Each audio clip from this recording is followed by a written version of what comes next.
আজকে শেয়ার করবো নাইকা summer sell থেকে আমি কে নিয়েছি। তো চলো ফার্স্টেই দেখাই, এটা আমি গিফট পেয়েছি একটা ফক্সটেলের D10 গ্লো কিট। দেখাই, যদিও আমি পার্সেল আগেই খুলে ফেলেছি কারণ রাহা নেই যাতা হয়। আচ্ছা, অপস, এখানে ফক্সটেলের দুটো মিনি সানস্ক্রিন দিয়েছে, ইউজ করে বলবো, আমি যদি ফক্সটেল আগে ইউজ করিনি।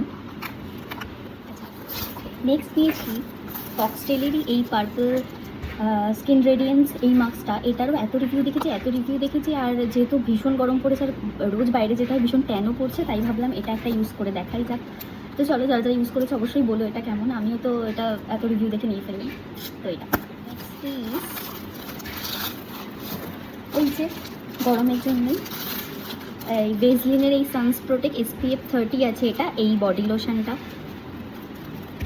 ও, তার সাথে স্যানফের এই ডিপ পিউরিফাইং নোজ স্ট্রিপসটা, এটাও একটা নিয়েছি। ও, আরেকটা জিনিস আমি লোভে পড়ে নিয়ে ফেলেছি গাইজ, জাস্ট লোভে পড়ে নিয়ে ফেলেছি, সেটা হচ্ছে এই ফ্লিকা। এটা জাস্ট আমি লোভে পড়ে নিয়ে ফেলেছি কারণ ইনস্টাগ্রাম খুললেই এত এত এত রিভিউ দেখেছি, যার কারণে এটা আমি নিয়ে ফেলেছি। তো যাই হোক, এটা মেখে আমি রিভিউ দেবো যে এটা আসলেই যা যা দেখেছি এতদিন ইনস্টাগ্রামে সত্যি। আরেকটা আছে হচ্ছে মার্সের এই আইব্রো এই পেন্সিলটা। বাস, আমার সামার সেল হল এইটুকুই। টাটা।